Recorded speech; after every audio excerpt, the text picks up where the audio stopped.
Universidad Nacional Siglo XX, Carrera Derecho, Extensión Colquiri. Docente Dr. Juan Carlos Cuenca.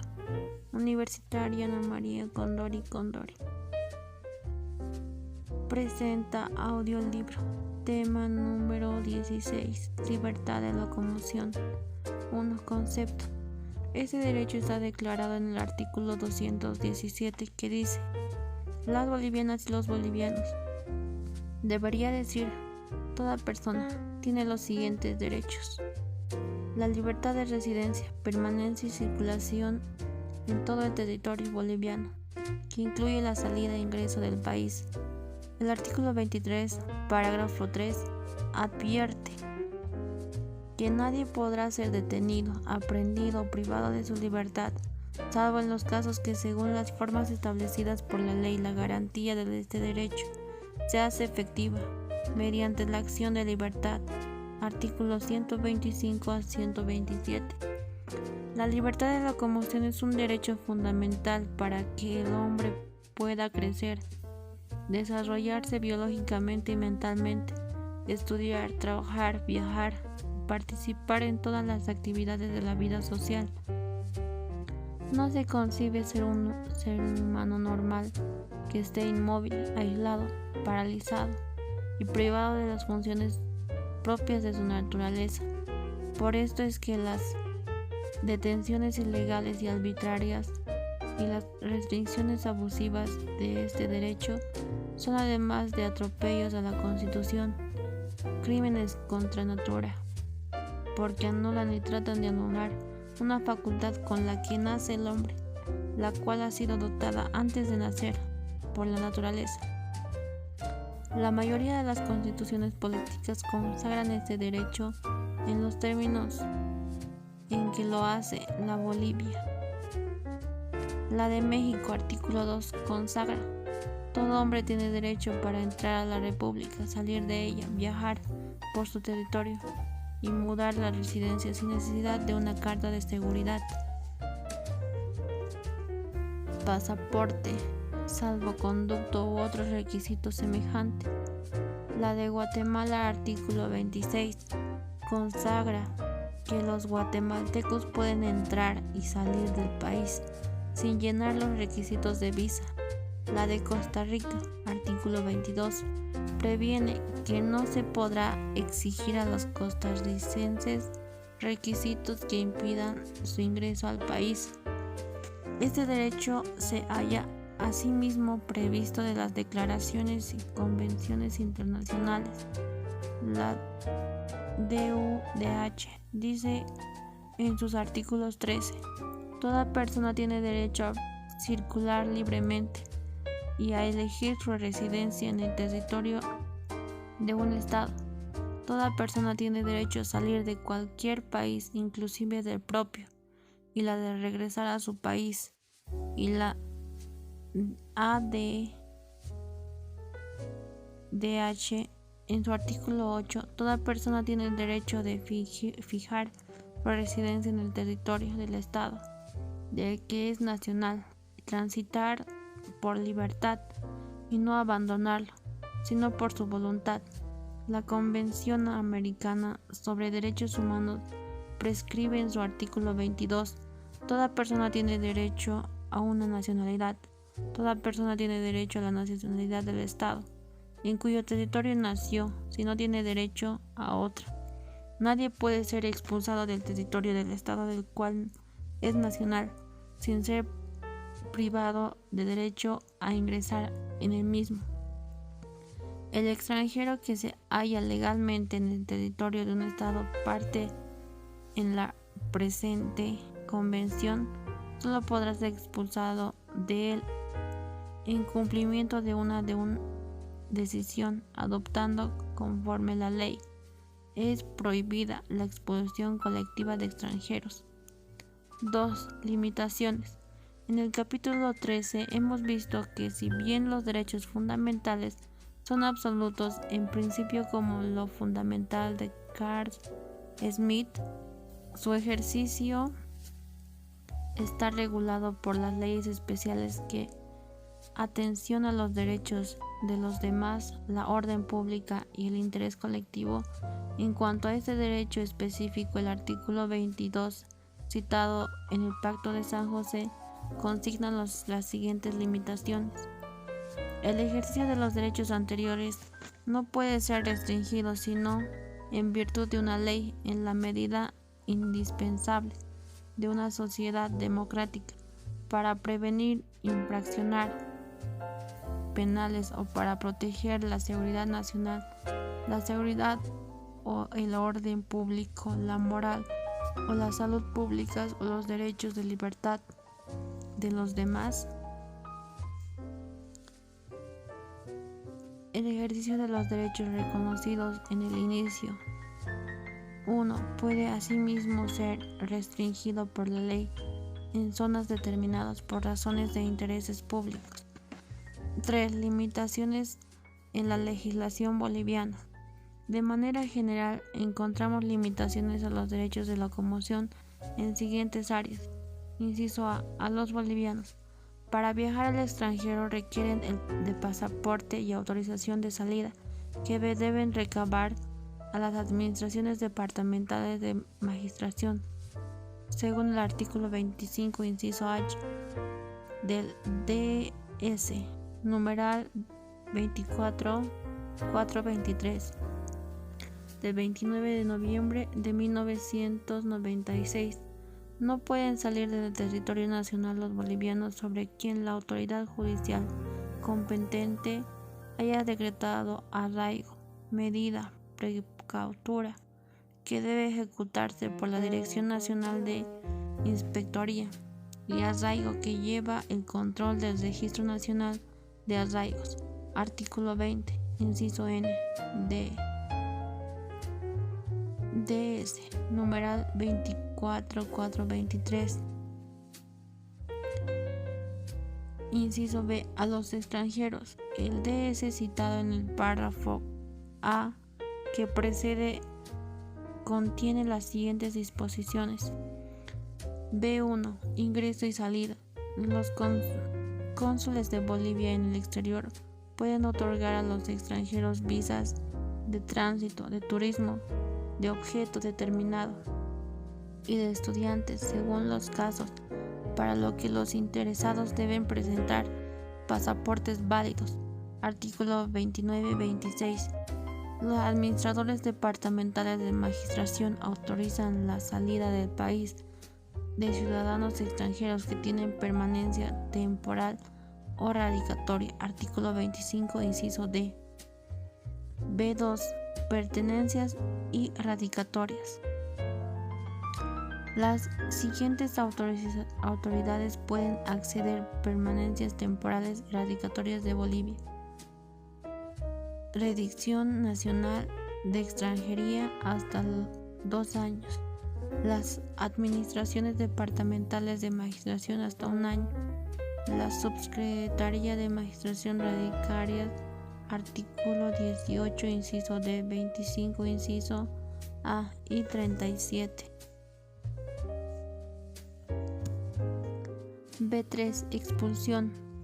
La Dirección Nacional de Inspectoría y de Arraigos puede resolver mediante resolución motivada la expulsión de extranjeros no comprendidos en situaciones de asimilados, políticos o refugiados, que directa o indirectamente infringieron la Constitución y las leyes de la República, alteran su desobedecimiento, incurrirán en problemas de política interna o estudiaren comprendidos en cualquiera de las causales establecidas en el artículo 48, artículo 20, inciso H y 48.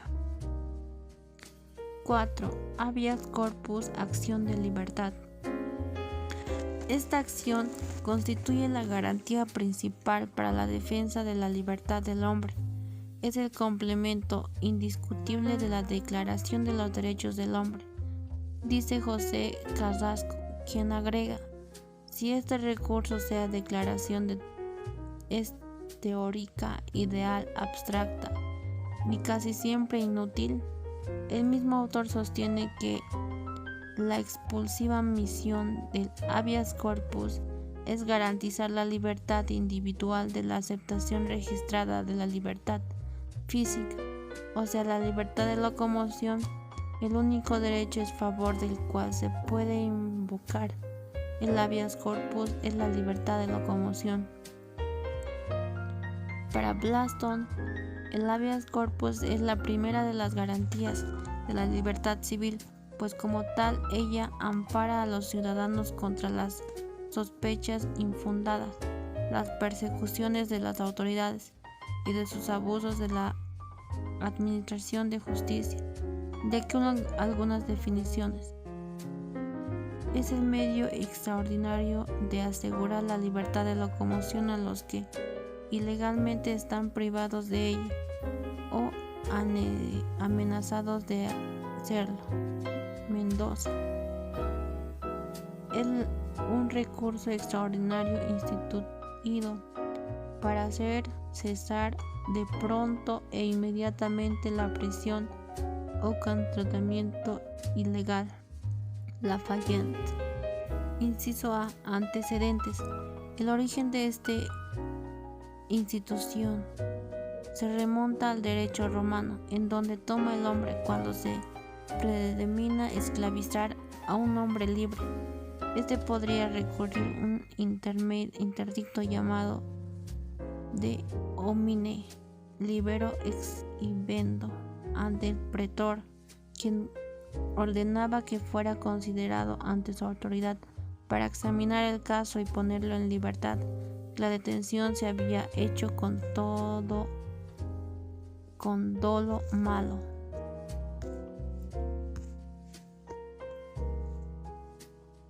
Las instituciones evolucionó en Inglaterra hasta asumir sus características actuales antes de la Carta Magna. Varios mandatos cumplían algunas funciones de habeas corpus, como la de odio et ati, que servía para evitar la prisión en casos de sanciones por delitos graves. Al final del siglo XV, las atribuciones de derecho común usaron el mandato para exigir jurisdicción contra las pretensiones de los tribunales.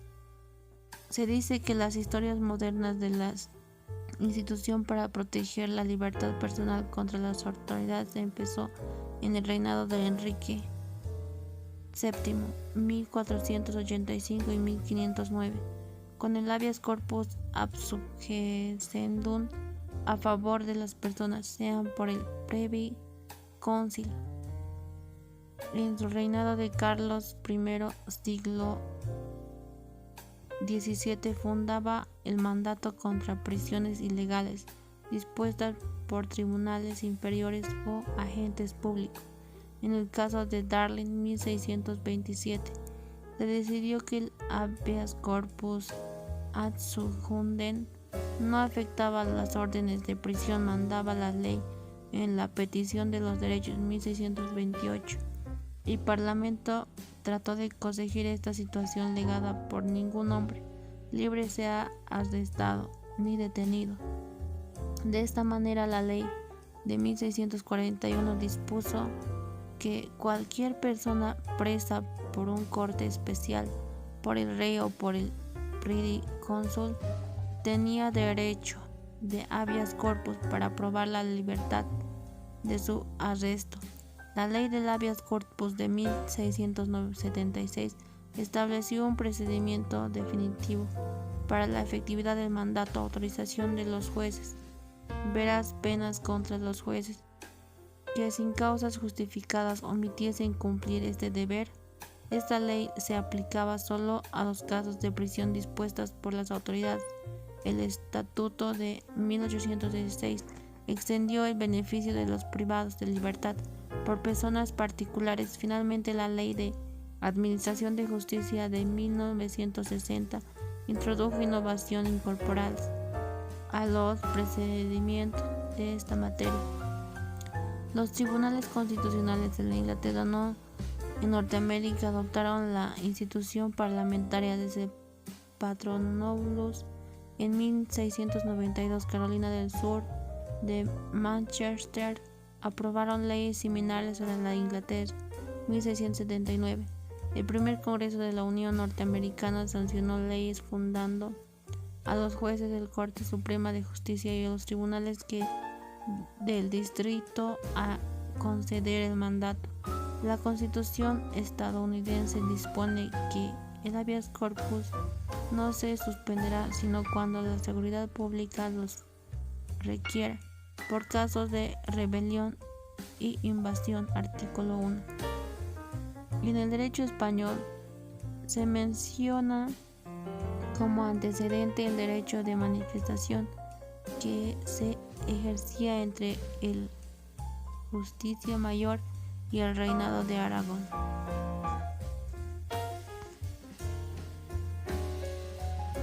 Siglo XII. Para resguardar la libertad personal y ser juzgado conforme a la ley. Como se sabe, la Justicia Mayor era el magistrado superior de ese reino, encargado de hacer observar los fueros y de administrar justicia entre todos los súbditos. 5. El habeas corpus en Bolivia, acción de libertad. Esta garantía fue aprobada como la Reforma Constitucional número 1, introducida por el referéndum de 11 de enero de 1931 de 9 de febrero de ese año. Incorpora las reformas referentes a la Constitución Política del Estado y en consecuencia del texto de la Constitución de 1938 apareció por primera vez el habeas corpus. Anteriormente solo existían en nuestra Constitución la disposición del artículo 23, parágrafo 3, en sentido de lo que nadie puede ser detenido, arrestado ni puesto en prisión, sino en los casos según las formas establecidas por ley, requiriéndose para la ejecución del respectivo mandato que éste emana de la autoridad competente y sea intimado por escrito. Características del recurso. Inciso A. Procedencia. Procede a favor de toda persona que considere que su vida está en peligro, que es inteligentemente perseguida o sea indebidamente procesada o privada de libertad personal. Inciso B. Personería. Puede detenerla personalmente el afectado o cualquiera a su nombre, en manera oral o escrita y sin ninguna formalidad procesal. Inciso C. Competencia. Puede conocer o decidir cualquier juez tribunal competente en materia penal. Citación. Esta es la práctica personalmente por la cédula de la autoridad o de la persona denunciada. A la orden será obedecida sin observación ni excusa, tanto por el citado como por los encargados de las cárceles sin que éstos puedan obedecer. Inciso C. Audiencia. La autoridad judicial señalará la inmediato día y hora de audiencia pública, disponiendo que el actor sea conducido a su presidencia. La audiencia no podrá suspenderse por ningún motivo.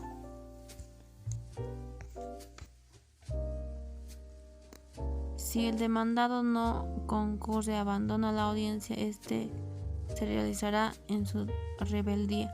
Todas las prevenciones tienen por objeto asegurar la realización y conclusión de la audiencia, evitando los subterfugios con el demandado. Podría demorar o impedir el ejercicio de la acción. Inciso F. Sentencia. Instruida a los antecedentes de las audiencias de las autoridades, pronunciará allí mismo la sentencia en uno de estos tres sentidos. 1. Ordenado de libertad del detenido, la tutela de su vida o cese de las persecuciones inmedida. 2. Haciendo que se reparen los defectos legales, si los hubiera en el trámite de día, lugar y atención, persecución o procedimiento del demandante. 8. poniendo al demandante a disposición del juez competente si hay materia justificable. Inciso G. Revisión.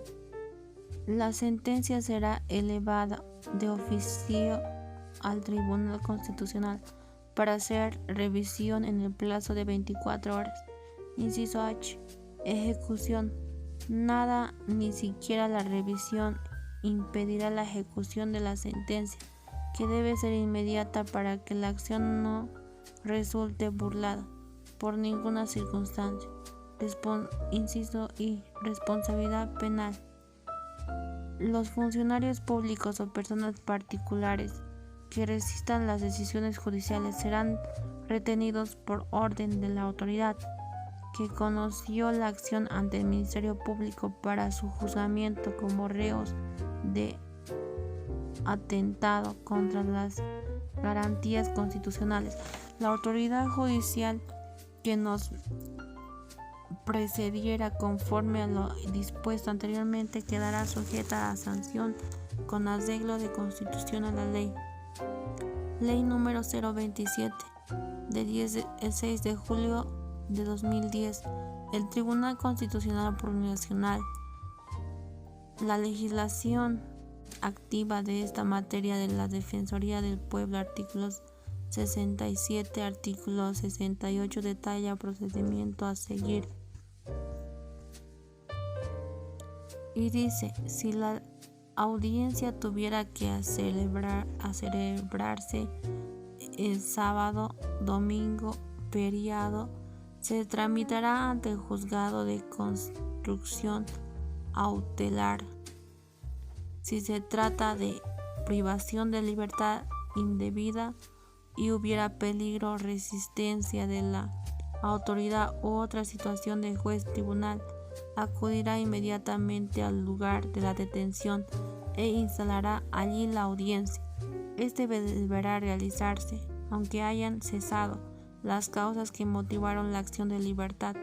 En el artículo 72 dice que en caso de declararse precedente a la acción, el demandado será condenado a reparar los daños y perjuicios en trámite ante el tribunal o juez que corresponda. Delitos infragante.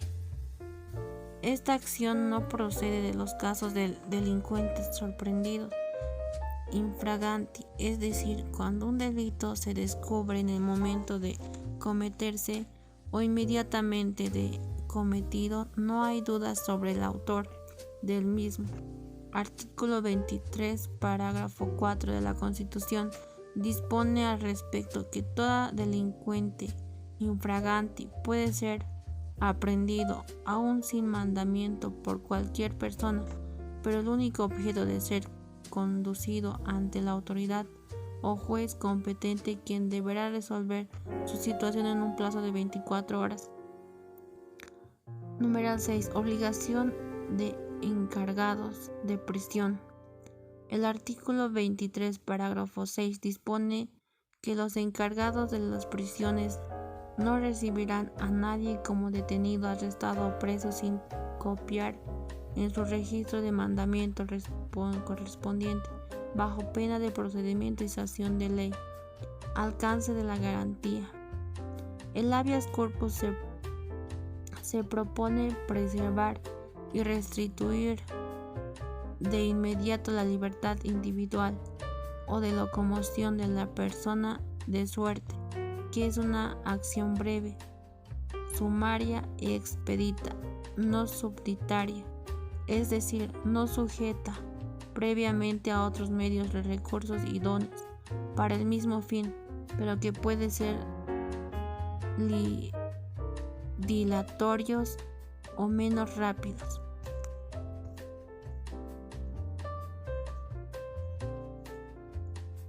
Sin embargo, TC de Bolivia ha dicho que los casos en que por disposición expresa la ley haya recursos específicos y expeditos que permitan al juez o al tribunal de la causa reparar la violencia de la libertad individual, el afectado debe acudir a dichos medios y solo subsidiariamente el habeas corpus, o sea que esta acción no es explícita ni excluyente por fin indicado, pero se puede recurrir a la misma toda vez que los medios alternativos sean ineficaces para garantizar una rápida reparación de los derechos violados o amenazados de serlo. La sentencia numeral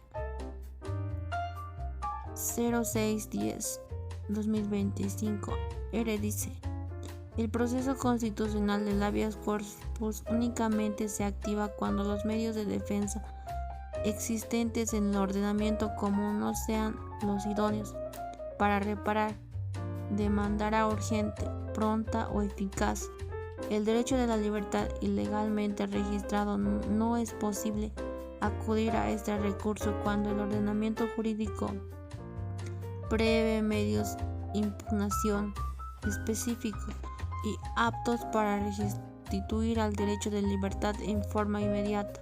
Conforme a esto, solamente una vez agotado tal medio de defensa y ante persecución de legislación, se podrá acudir a la restitución constitucional, invocando la tutela de Brenda habeas corpus. La jurisprudencia en este tribunal, a partir de CR 133/2000 de 17 de febrero, estableció que el recurso del habeas corpus como garantía constitucional establecida en resguardo de la libertad individual no está supedita a la existencia de otros recursos, es decir, no está regido por los principios de subsidiariedad.